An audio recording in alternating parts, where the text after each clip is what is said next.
Well, welcome Batuhan to the Spotlight podcast. I'm super excited to have you here today. I have a whole page of questions that I'm going to ask you, so hopefully we don't go too over on time here, but I want to pick your brain on lots of different stuff. So I got with our team and put together some questions for you today. But before we get into that, can I get a little bit of just your background, how you got started in commercial strategy and how you got started in revenue, and what that path was like for you ultimately ending up at Maxx Royal today? When I started my background, I can say that I started the hospitality industry in front office, first of all. Mm-hmm. And normally I didn't describe any hospitality career when I started in front office, because I was a student and also I started in a hotel in Ankara, that's the capital city of Turkey. This is my hometown also. When I started front office, I saw that I liked this business. And then it was about 15 years ago. And the web OTAs and other distributions was like a baby if you compare this time. And generally front office managed many of distribution things in small hotels. Also, I worked in the local chain that was D1. Started my career. After that, I transferred to Movenpick and JW Marriott, and I transferred to Starwood in Ankara. And then when I was in front office, I had a Cornell Revenue Management training and certificate when I was in front office. And then when any position was empty in Sheraton Ankara, I applied to Revenue Management department as a revenue manager, and my position was approved. And then I start my career in Starwood about 10 years ago. And then I worked 3 years in Ankara, in Sheraton Ankara as revenue manager. And then I saw an opportunity in the resort site. That was Rixos. And because Rixos was started to create a revenue management department, Rixos wasn't joined any Accor when I transferred to Rixos. Mm-hmm. When I went to Rixos was a traditional resort hotel in Turkish destinations. Mediterranean destinations, mm-hmm. And we start to implementation from Travel Click to Accor Tars. That was a good experience for me. Mm-hmm. And then I managed 4 properties in Rixos, and Premium Belek, Land of Legend, that's a theme park also, and 1 city hotel in Istanbul, Rixos Pera, and Rixos Downtown. That was a city hotel in Antalya City Center. I worked in 4 years about. I hadn't know anything about resort facilities and resort pricing and other things. I learned while working in Rixos, and then I transferred to Accor Aegean site.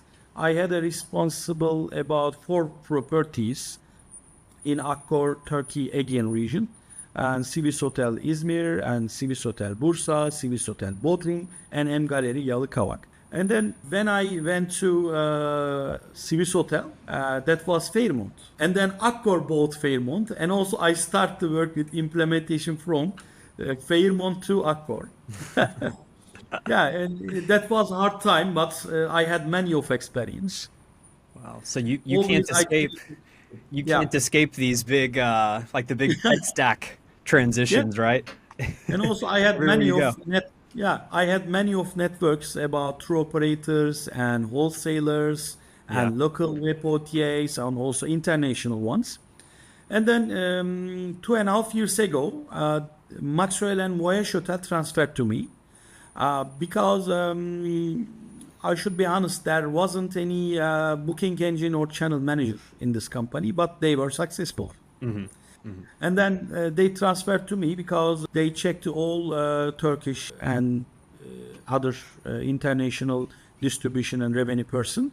They saw that my experience about this hybrid experience and city and chain and resorts or like that. They draft me. And then I start with building and revenue management and distribution team in Istanbul. While our properties in Antalya and Bodrum, also next year we will open Maldives and Dubai and Dominica is coming. And then I start with agreement with CRS companies. That was Amadeus Hospitality. And then I set another tools, and also we set a distribution team. And now I can say that the Dynamics revenues was increased 500% when I started this company. Yeah. That's awesome. And then also we set a hybrid system while we are managing in through operator and static side with DMCs or like that. Also we are managing dynamic side. This rate is working with collaboration. And also I cannot say fully dynamic, but I can say we are manage these rates as a semi-dynamic and a hybrid model. Sometimes we are giving a stop sale for static contracts. We are working with dynamics. Sometimes we are stop the dynamics and also continue to, with static contracts. We are managing this site, both of them. Also, while working on this site, the major issues is rate parity. But always we are following our rate parities. We increased our distribution, and also we are controlling rate parity in any area. I cannot say we are controlling 100%, but we met 95% is matched with our rates. And only we have 5% or 10% disparity. In this year, we will update our PMS from Fidelio to Opera Cloud. After that, we will set RMS, and also we are changing many of things step by step. Also, we are investing the AI. We are working with the hotels network for direct booking and AI implementations. We are starting with MCP and LLM investments. Also, we are using Lighthouse for rate benchmarking. We are checking many of BI things, especially for online rates. For example, we are opening Maldives property. With the Lighthouse, we can benchmarking and Maldives properties before our opening. Yeah, and I want to go back and maybe let's talk about kind of your transition. What was that like? It sounds like you started to get a lot of that full service and resort experience with Rixos and Accor. Is that right? What was that like shifting from, say, Accor up to, I would assume that these Maxx Royal properties that you're managing now, just based on what I see online, these are kind of like the most premium, the most amenities, most ancillary revenue streams. Is that safe to say that these are kind of the most hands-on, most complicated properties that you've ever managed? And I mean that in a good way. But can we go to kind of talk about that experience? Like, what has been the shift, stepping up now to Maxx Royal and managing these really, really exclusive properties? What are some of those challenges? Because I see you've got golf and spa and restaurants, and you've got, like the list goes on and on. Major changing. I had a cluster and regional responsibilities while working in Accor. While working in global chain in a region, you should follow your central office direction. You cannot select any solution partner. You cannot select any way. You cannot create any solution strategies, I can say. Only you should follow your recommendation or highly recommendation or mandatory things or like that. But on the other hand, I shifting my position as a corporate level. And now, for example, I attend HEDNA meeting this year. I start communication with HSMI as a corporate level. The different things. Also, the major changes this. I can criticize which solution is available for us. But while working in a chain and a global chain have many of properties and many of different dynamics and many of regions. You must follow a direction of the central office. But now I'm a central office, and also I have 7 properties. 2 of them is on the way. We can set my team strategies, and also I can criticize any solutions or like that. For example, yesterday I attended a meeting in Istanbul with Salesforce. When I attend this meeting, I had a meeting many of corporate level directors, managers, or like that, and also we can criticize which solution is available for us. That's a very different things. And then when we come to operational side, I'm lucky about my properties because always and guests satisfaction is very high, and also we have only 7 properties. Also, we know our guests want to. While working in Accor, you must use any complex CRM, and also you can know your customer one by one. You can follow diamond guest and silver guest, platinum guest, or lifetime or like that. But I can say that the corporate level position, it's enjoyable than a regional position because I'm feeling free of them, free than other positions, because I can criticize many of things. For example, I can send a request to Lighthouse about B2B benchmarking, rate benchmarking. But while working in Accor as a regional level, I cannot send this. Yeah, so it sounds like you have more autonomy, more room to be creative with how you put together your tech stack, being that small to medium size group, right?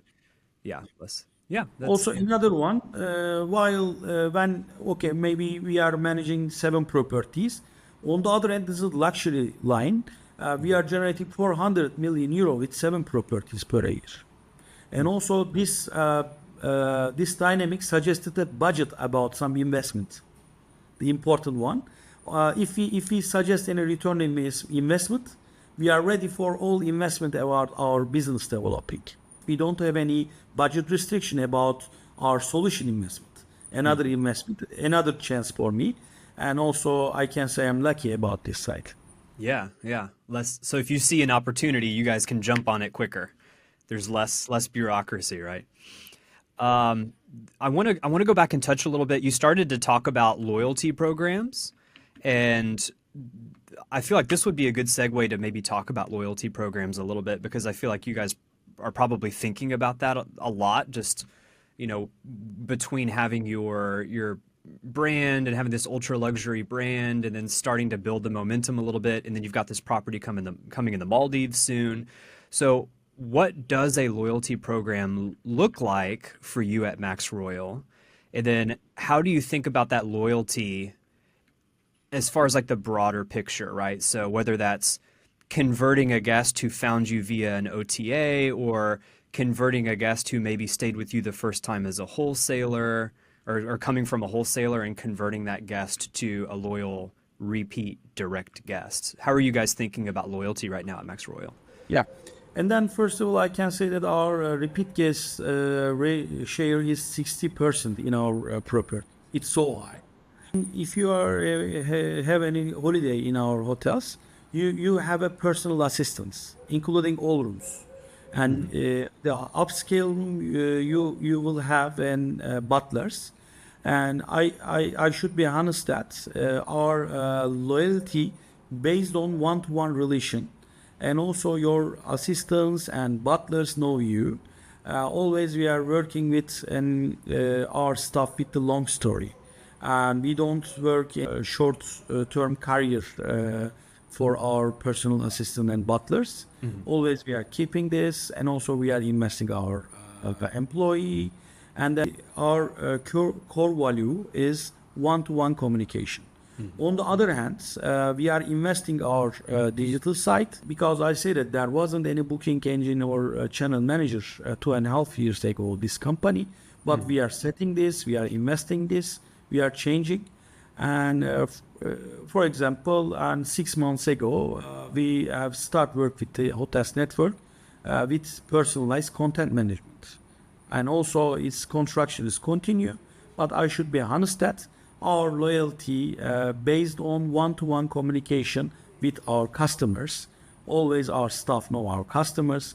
And also our repeat guests, when ended their holiday, they create their next year reservation while in end of the holiday. Yeah, so it sounds like you guys are really emphasizing the just giving guests that one-on-one experience, the face-to-face, and then having that one-on-one communication and just giving them a lot of attention. It sounds like it's working, right? If you've got 60% of folks that are coming back.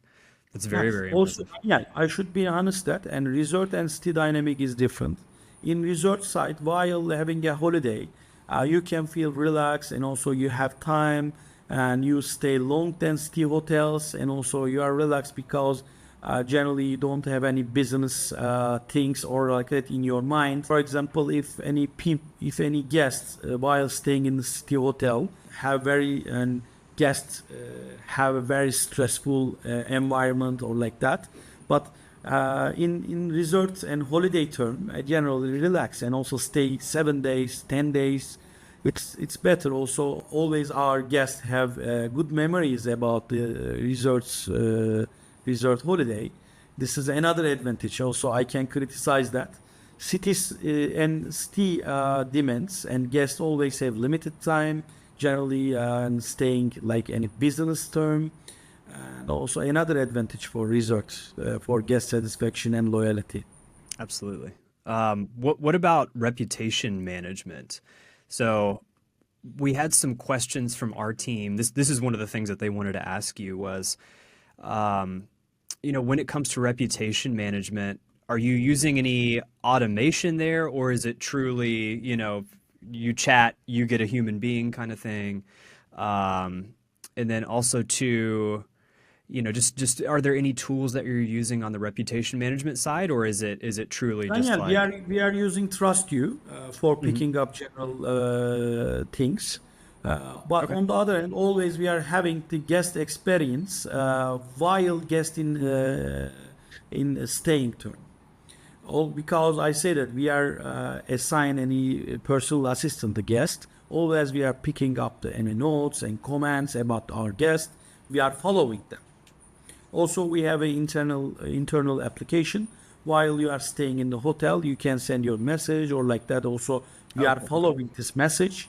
Always we are recording with our personal assistant and butler, and then we are updating our guest profile depending Mm, or not as a internally. Especially for luxury sites, guests need any human touch, and also guests want to see any human face. So it's reality for luxury level. Maybe in future generation it will be change, but always the luxury line guests requesting any human touch and human service, especially for resorts, because the experience based on any different things. For example, while order any sushi and any Japanese sushi chef and come and prepare any things on the table while staying on your table. That's a good experience. We are exactly. suggesting this. Always we try to suggest any different experience. We are try to give any personalized service and tailor-made service guest by guest. Mhm. Our core value is personal assistance on the site. Makes sense. Yeah. Batuhan, can we transition a little bit and maybe talk more? Let's get into the actual nuts and bolts of revenue management for a little bit, if you don't mind. Could we talk a little bit about, you know, your properties have so many different outlets and they're ultra luxury. You've got all these awesome amenities. So what key analytics are you looking at when you come into the office in the morning? I'm guessing it's probably more complex than just like a simple room nights picked up report. But you never know. You may also be looking at that too. But a lot of people were curious to know about, what's kind of like you come in, you brew your coffee, you open up your laptop, and then you look at kind of like your daily reporting. What are some of those KPIs or what are some of those reports that you like to look at in the morning? Yeah, Daniel, and currently we have a ClickSense databasement, Okay. and also I'm a traditional on this site. I'm having some table, and also I'm refreshing my Excel reports. Also, I have a restriction about my PMS Hmm. because currently I'm using Fidelia Suite 8, and any BI tool not match with this. Yeah. And on the other hand, in our destination STR and Demand 360 do not have any ecosystem yet. Hmm. Hmm. Yeah, Yeah. only we are using the STR in Bodrum destination. We have some competitors or like that. I have a ClickSense based reports, and also I'm following our my pivot reports or like that. I don't like any settled reports.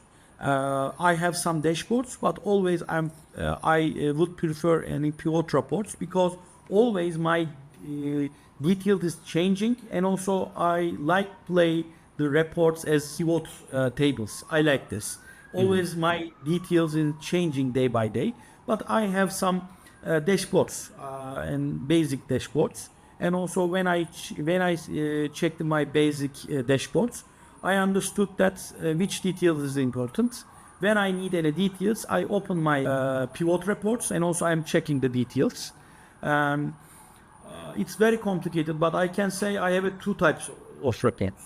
One report for my working, I'm checking my details or like that. It's not available for presentation, for only understanding me.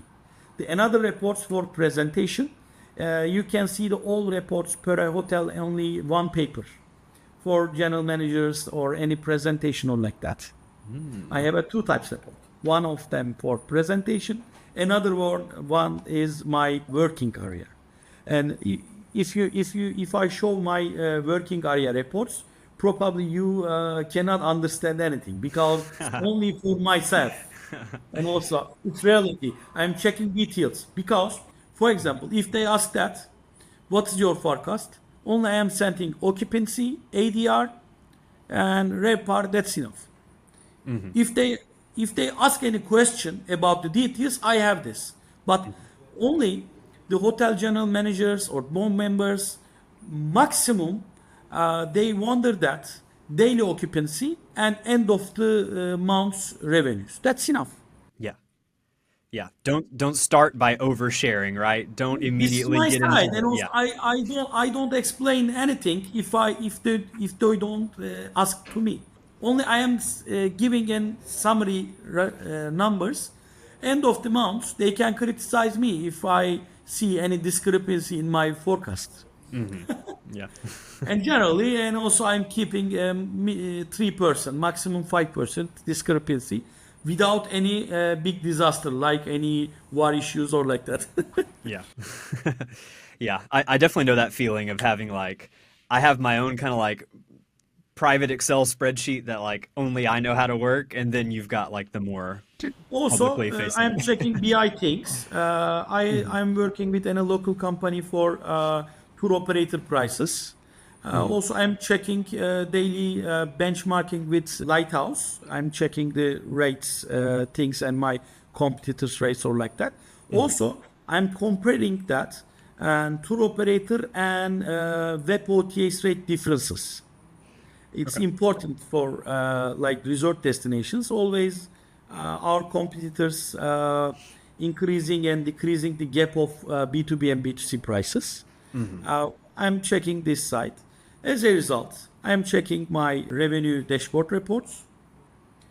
And that if I wonder any details, I'm checking my pivot reports.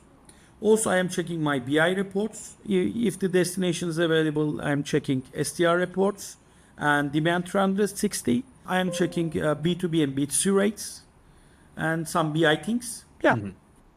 Or when I update an Opera Cloud, I can set another BI dashboards or like that with Opera Cloud. Okay. Nice. Okay. So yeah, so it sounds like you are looking at you've got a pretty broad variety of tools that you're looking at. And that doesn't surprise me being, having ultra luxury resorts. To take a step back to the pricing, you mentioned, you mentioned that you do use Lighthouse, Rate Insight for looking at pricing. What is that like pricing those properties at Max Royal? Because when I look on, say, Google and I'm looking, the prices of the resorts, especially kind of on that Mediterranean coast in Turkey, they're kind of all over the place, right? Like they range from, $89 or, translated to, for me, US dollars, 89 US dollars up to like $1,000. And, you'll see these resorts and they both look relatively nice. I mean, what all goes into pricing? Is it, reputation management and what amenities that you have, and then, all of these different factors? Or what all are you looking at when you come up with that price point, and how do you know kind of where you fit in the pricing puzzle versus some of those other resorts that are also there on the coast? Yeah, while setting any strategy, my guideline is flip code there always, 4P.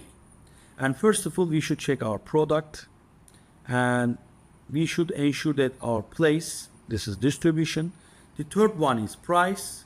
The fourth one is promotion. And now, while talking about the price, first of all, we must know our product, and we should ensure that our distribution and market segmentation are like that. And the third one is price. Generally, revenue managers sometimes handle this side. The price is the most priority point. No, price is the third line. The first one, we should know our product, we should know our distribution, we should know our customers, we should know our guests, we should know our targeted market. And if know our product, and also if we compare with our competitors, not only our in destination, also we should check the other competitor destination. For example, if I handle Antalya, and we should check in, another Mediterranean destination and prices and also the service quality or like that. After that, when we are handle this, and we should prepare any good SWOT analysis. And also we should set our tailor-made market segmentation. I'm not talking about negotiation, group, and retail or like that. I am talking about real life segmentation. For example, where is your base, Daniel? I'm in Dallas, Texas. Dallas, Texas. Okay, I'm starting Daniel's segmentation. Daniel staying in Dallas, Texas, and also, for example, and yearly home revenue. I'm giving example $100,000, and also Daniel have 2 child, 3 child, and also Daniel is married or like that.